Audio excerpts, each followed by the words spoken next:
What happened to you too? Your boy Fuller speaks back for another video. This right here, man, we got to rap about day one of the WNBA. Day one, Friday night, you know what I mean? We had 3 games kicked off the weekend. Today I'm looking forward to these games. And I must say, man, I think they were 3 very good games. Entertaining. You know? What I'm not going to do, and this is what you got to kind of understand about a guy like me. I've been watching basketball since a youngin'. And I am no longer a youngin' at all. You know what I mean? I've been watching basketball right now close to 40 years. And a little bit over that. Really, if you say watching in a couple of years, I ain't really understand what's going on. You're hanging out with the moms and the dads and the uncles watching Moses Malone and Doc and all of them. My point is to all this is that I learned throughout all these years and watching all these seasons not to trip out over no game one or one game at all. Random games in a regular season, I'm not tripping out about. So you're not going to hear a whole lot of rhetoric from me about what ain't going to work, who need to be traded, this team ain't going to the playoffs, that team going to win the title based on how they look in one game.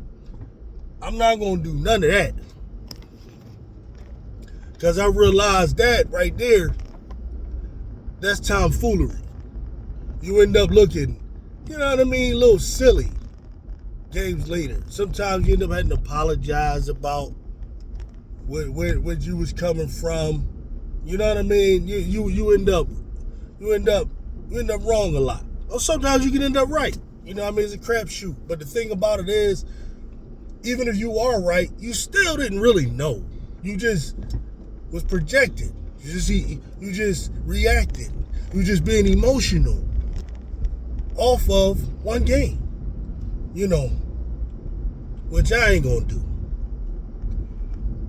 Well, anyway, besides being a little upset about my parlay not going right because of the Atlanta Dream, a team that pisses me off. Because you look at the roster on paper and you expect certain things, and then those on the roster don't come through. Not mention no names, Ryan Howard, right? Listen, man, I think what's happening with Ryan Howard right now is she got to figure out who she gonna be, man. She gonna figure out what type of player she gonna be. I don't know if it's this new Pillsbury Doughboy looking coach they got, or is it something she trying out or what? But she look like she thinks she want to play like Jason Tatum. A player I like, but don't always like the way he play. Ryan Howard took about 9 3-pointers, I believe it was last night. 9 of them things. And 11 shots, I think, all total. Ryan Howard took about 11 shots all total. 9 of them things are 3-pointers. And I'm trying to figure out, you Kyle Korver? You Pages? Who are you? A player that, by all means, by all accounts, can get to the rim when she wants. A player that can get the mid-range when she wants. A player that can play back to the basket. That can do everything. A player who I think talent-wise, top fizzy. I mean that. Why'd you shoot 9 of them things? And only 2 other shots that's different? Why is Tahina Pow, a rookie, getting to the cup more than you? Why? Is her IQ higher than yours right now, seemingly. And you talking about a team that's only going to go where Ron Howard take them. It could be a situation where she just need the right coach, man. Need the right system. And maybe that ain't it, what they doing. You know, how do you lose to Washington Mystics squad that's starting all these new players? Sonia Citron, how you get outplayed by a rookie like that? Kiki Iriafen, who's looking real promising. Why did the Washington Mystics look like the more composed, more veteran team, more seasoned team than the Atlanta Dream? And you messed up my parlay. So I'm definitely not feeling any of that. But like I said, we're not going to go too crazy one day. One game, I expect Ryan Howard to look at that game and look at her shot selection and come to a conclusion that, yeah, that wasn't good. Hopefully it ain't one of them coaches that's like, keep shooting, keep doing it. I don't know. We're going to find out. But those are things I'm just looking out for. For the other two games, I'm just going to give brief summaries. I'm not doing deep dives because it's just weak. It's just the first game. A lot of things happen in first games, man. Jitters, overexcitement. Sometimes teams who ain't going to be nothing will play their best game all year on this night. And sometimes teams who are going to win it all might not do their best this night. Game one, I'm not tripping about. One thing's for certain, I can say. Kelsey Plum was looking good. And them damn Minnesota Lynx, Nafisa Collier, and Courtney Williams looking like the second coming of Stockton and Malone. Yeah, they chemistry is like that. Briefly about the Dallas and Minnesota game.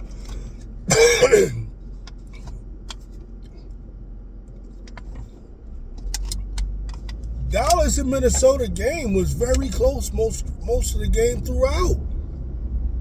Matter of fact, I think it was either tied or Dallas might have had the lead at halftime.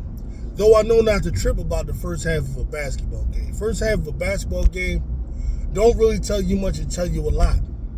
It's when you go into that locker room and you hit them adjustments. Michelle Reeves hit them adjustments. And then they come out looking like a well-oiled machine in that second half. That kind of lets you know more so where you at. Cheryl Reeves was up against Chris Cocklanes.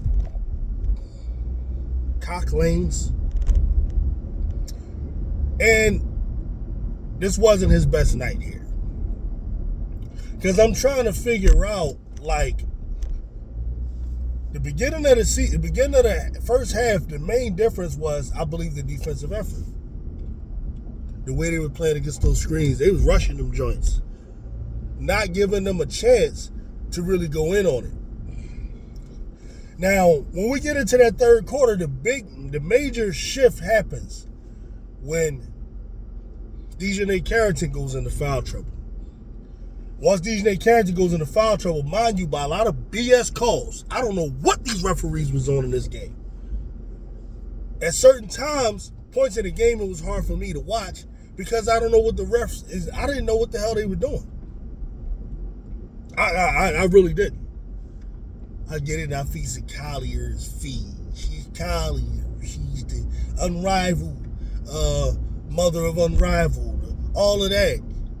But that whistle that she was getting, that whistle was ridiculous at times, man. Shit, there's one drive where she gets past the big, pump faked her little stupid behind. She up in the air, get past her. Paige Beckers puts a good defensive effort out there to stop her. And they called a whistle. Look at Then the announcer said, well, they trying to look out for the ref. Yeah, her foot might have grazed Fee's shin, maybe. I'm like, this what we doing? Is this what we're doing with the W now? Was it going to be some new joint where, okay, now we're going to be like the NBA? You can't breathe on these players, certain players or whatever? That's what we're doing? Okay. Because some of them calls, come on, man. Not to blame the refs on this game, but I'm just duly noting everything that's happening. Them wet shoes. Come on, man.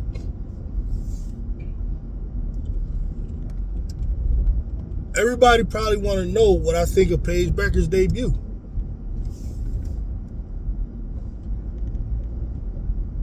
I thought she was fine. I saw instances where Phee had Paige Becker's in the Nafisa Collier, who scored what? What Collier had? 30, something over 30, 32, something like that. Posting up. Paige. She decided to pass that ball. That wasn't nothing. She wasn't gonna get nothing with that. She passed that ball. Good sign. Times when they put a switch on her. She knotted up with Courtney Williams. Courtney Williams, who by the way was giving DeJounte some of the best work I've seen DeJounte get. Now, mind you, a lot of it was to help her screens. A lot of it is to help her, but she got a nasty little crossover that had your ass. She had DeJounte on skates most of the night. And I was like, But my point is, there were times I seen Paige one-on-one with her. Paige wasn't falling for a lot of the BS. So, man, that's crazy. DeJounte one of the best at that, but what DeJounte probably should do, because what happens is they're going to be two different types of defenders. DeJounte is a defender that's a freak athlete, whereas Paige is more like sound. Just using Paige as an example, while she did a good job. She relies on the soundness and the fundamentals, what she was taught, whereas DeJounte relies more on I'm just an athlete, I can get there, right? There's a difference between with a cornerback, you have a guy like a Deion Sanders or Mike Haynes versus a Richard Sherman type of guy, right? Richard Sherman got to rely on technique. Deion or Mike Haynes, them guys are such athletes, they just they can get there, right? And that's what I find with DeJounte. Jumps a little bit too much for the pump fake, falling too much for the crossover. And I was hurting her the other night.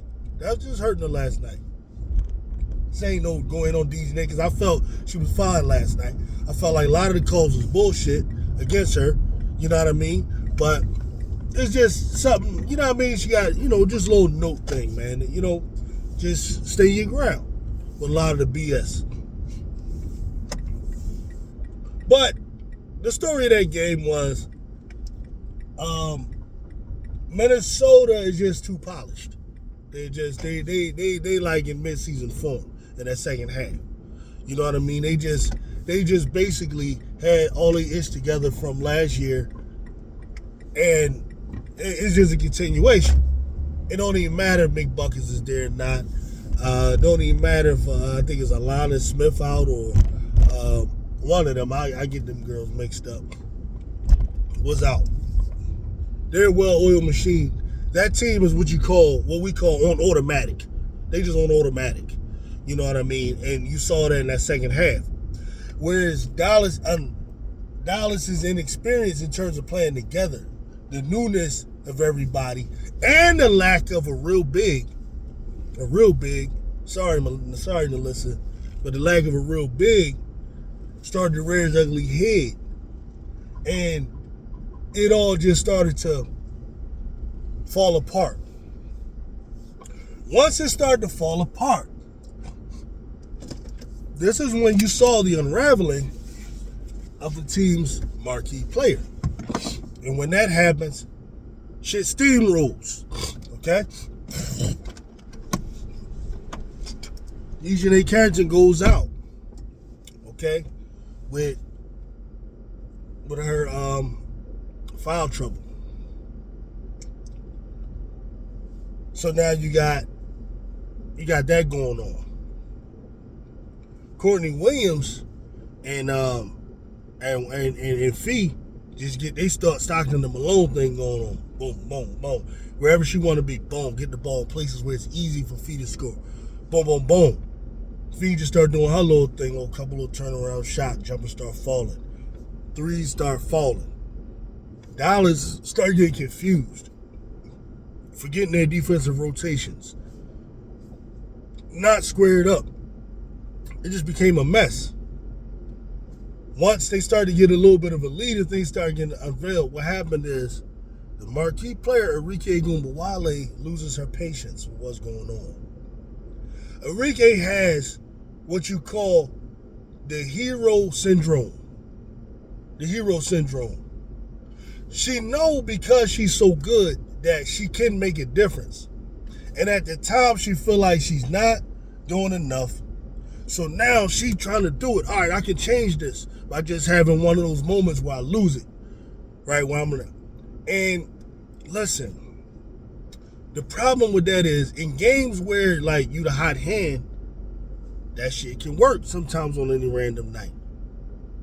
But in situations where you don't have a hot hand, you're not shooting like that, you're going to hurt your team.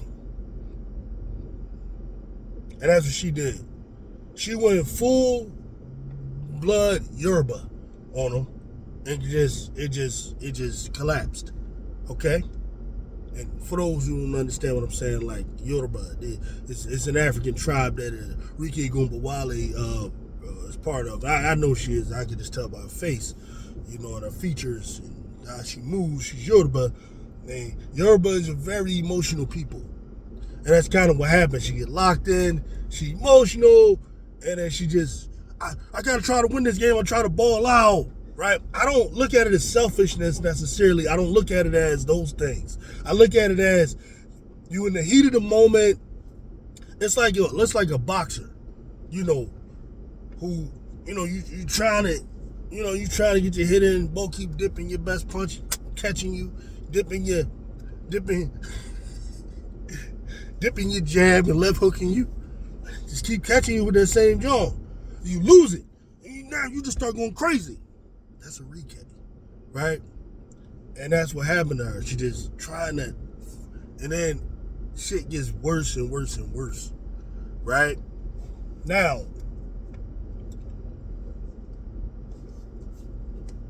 I'm not going to base off this game jump into all these conclusions about it can't work, she's this, she's that. I'm not going to do all that yet. But this game does go into the argument that those who believe it can't work does make it. You put a little check in that little side, John. I get it. Now, why there's still a chance that it can work with Paige Beckers is this. Personality-wise, and temperament-wise, if Arike is what you call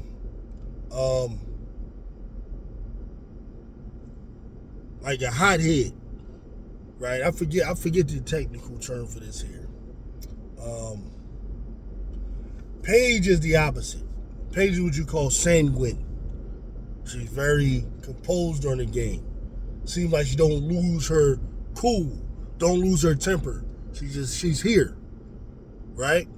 She went into a situation where she missed a couple shots. She took a couple long mid-range joints that were guarded, you know what I mean, which weren't the best. You know what I mean? But I don't feel like Paige got unraveled in the game. That's what I'm looking at, right? I'm not just looking at 3 of 7 or 3 of 10 from the field. Like, come on, man. Come on with that bullshit. That could change on any given night. That's nothing. I'm looking at the fact that she didn't lose her composure like Arike did. Okay? So personality-wise, that's a good thing. These two players can work it out because you ain't dealing with two hotheads. You're dealing with one that can kind of keep the composure. The other one who's emotional, right? The emotional one got to kind of, in those moments, follow the lead of the one who's composed. That's what you need in order for that to work. I'll speak on this a little deeper later. You know what I mean? That's just what happened in that game. In the second half, reality set in that Cheryl Reeves and that squad got their whole shit together. They're way further along in their program than Dallas is, man. For Dallas to work, it's going to have to take some time, and people got to understand that. The league ain't do them no favors with the schedule, though, because I think the next team they face is probably like the Aces or some shit like that. Like, you know, or I don't know, I don't remember, but I looked at their schedule and it's like they got powers of the powerhouse. Like, really, they need to get some Dreams, some Mystics on their schedule, get some teams like that, you know, some Valkyries. You know what I mean? That's how you really get your ish together. It was similar with the Fever last year. Fever ain't really get together, so they got to play the Mystics, you know, teams like that. And that's what it's going to be.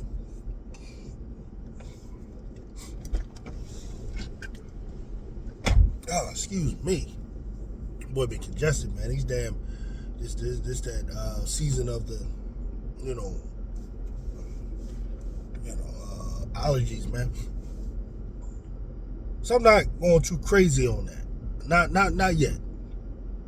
But I get it. But the two stars of the night, Courtney Williams and Nafisa Collier. Nafisa Collier trying to put in that bed to be the MVP. I don't got her as the MVP, but she put in the bed. LA Sparks and Valkyries was a fun game. One thing I'm going to say about them damn Valkyries, even though they ain't going to be shit, they might win like 5 games, they entertaining. They put on some entertaining shows. Like, there's energy in that crowd. You know what I mean? And they entertaining. Sparks. Sparked by my girl Kelsey Plum.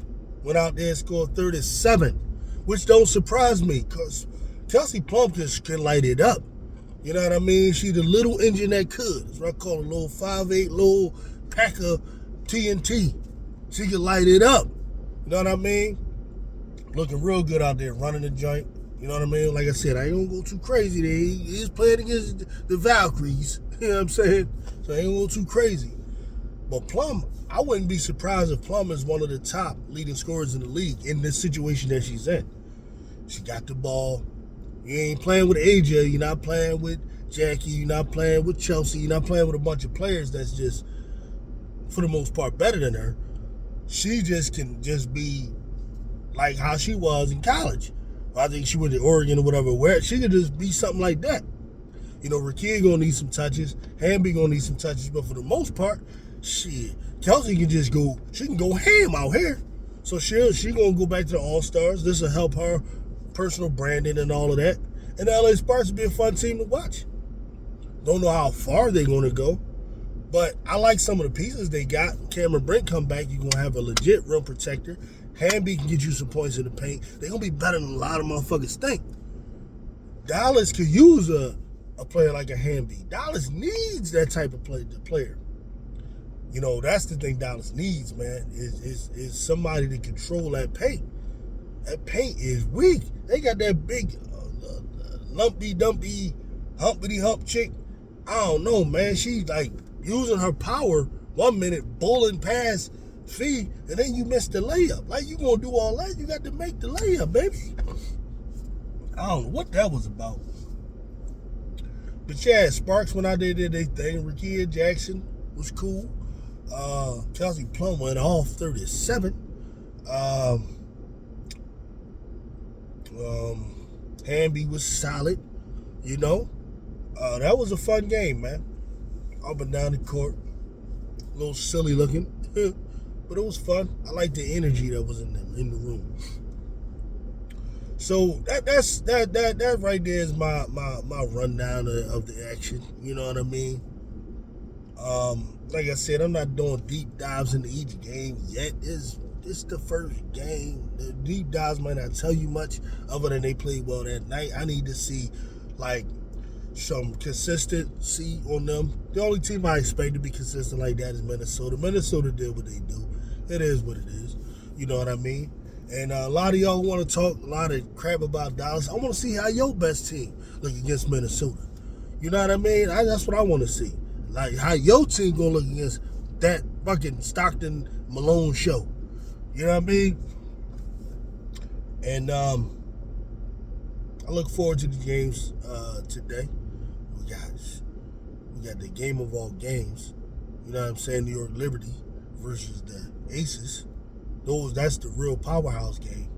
And then we got the game of all games for the casual newbie crop of fans that came in. And that's the Indiana Fever versus Chicago Sky. Can't beat that, man. Can't beat that. So, I'll get back with y'all later after all of that. Peace, kids. Kabiboos.